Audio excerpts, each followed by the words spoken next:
family and friends of Westminster Baptist. So delighted you've tuned in to this week's Midpoint. Came across 3 questions today, and I wanted to share them with you. How do we lead well in these tumultuous and divided times? How do we respond to the cultural currents and challenges? How do we stay focused on our mission in a world of outrage? It just kind of caught me. Tumultuous, divided times, challenges, cultural currents, outrage. Just reading some of these questions would cause my blood pressure to rise if I did not have an alternative outlet to release my anxieties. And that's the question I want to ask us today. In a world of uncertainty and anxiety producing moments, where can you turn? That's what I'm going to talk to you about in this week's Midpoint. Before I do, let me remind those here at WBC that the Samaritan Purse shoe boxes, they're due back this Sunday. Guys, I just ask, please be a part of a worldwide ministry in celebrating the glory of God when you give this gift of love. Wow, how do we lead, respond, and stay focused in an upside-down world? Well, we're on the home stretch of 1 Peter, and he's given his listeners, which includes you and me, a number of commands and promises to ponder and process in our minds. As the apostle begins to wrap up his letter, he leaves his friends with a powerful reality in how to live life in a stress-filled world. Now catch this. Peter is so real, so authentic, that Peter acknowledges that his Christian friends might have all kinds of anxieties swirling around in their minds due to their culture in which they lived. I also think Peter understood that his teaching was radical, that it was definitely different. It would require change, a change to embrace God's new life experiences for them. Wow, choose to have a new God experience. He knew changes were coming, but yet he also knew they needed encouragement. With threats, marginalization, intimidation, persecution looming, there is certainly much that might make believers feel anxious and fearful. Just listen to 1 Peter 5, verses 5 through 7 with me one more time. All of you, clothe yourselves with humility towards one another, because God opposes the proud and gives grace to the humble. Humble yourselves, therefore, under God's mighty hand, that He may lift you up in due time. Cast all your anxiety on Him, because He cares for you. He cares for you. Where does Peter call us to be humble? Yes, to one another. But what I want to see very clearly is that Peter is directing our awe and our amazement and our surrender as we submit in humble adoration under God's mighty hand. Guys, you can't humble yourselves before someone else unless you first understand the love of His mighty hand over you. Now, no doubt at times, living in these days, based on what we see, hear, and experience in our world, we struggle to walk in this love, by faith, trusting in the almighty hand of God.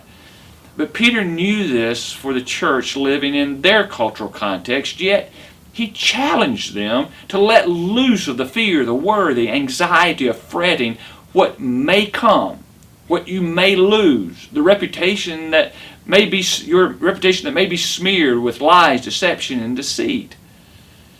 Peter knew, and we must also embrace the reality that worry does not change our outward circumstances. Worry does not change an election. Worry does not change the future. Yet, catch this, guys, anxiety does change our hearts, and it fills them with pain and destruction. That's why we are to treat anxiety like a hand grenade, and we throw it out of our lives. And Jesus says, throw it to me. Cry out to me. I can, with my mighty hand, protect you. Will you throw your worries my direction? So let me ask you several questions. Do you see worry as an explosive threat in your life? You see, until we see that it's a threat to your life, we're going to continue to massage it, to baby it, to protect it. But when we know that it's destructive, that it's going to explode, then we will begin to handle it in a different way.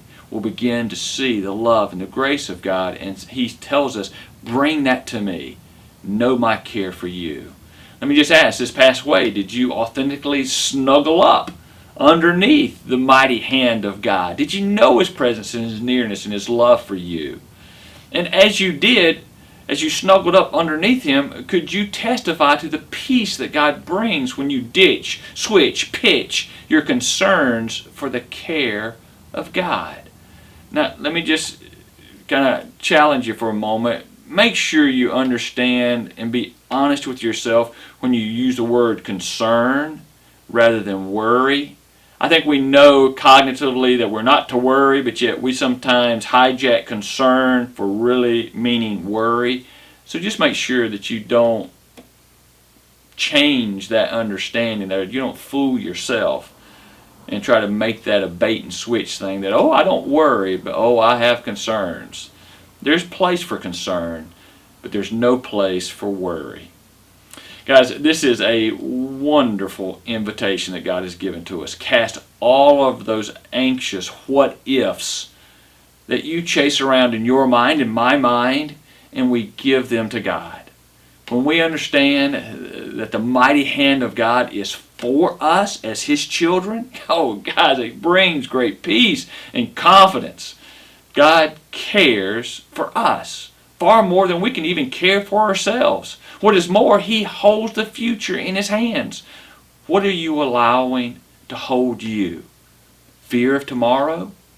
Or a faithful Father who already has numbered your days? He knows them all. Who are you trusting?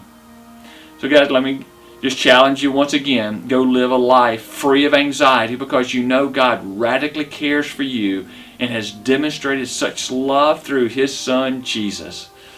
Let your life story truly be about His glory. Man, when you start glorifying the Father, there's kind of an uncanny way of seeing those anxieties go away. Guys, go live a life that brings God all the glory.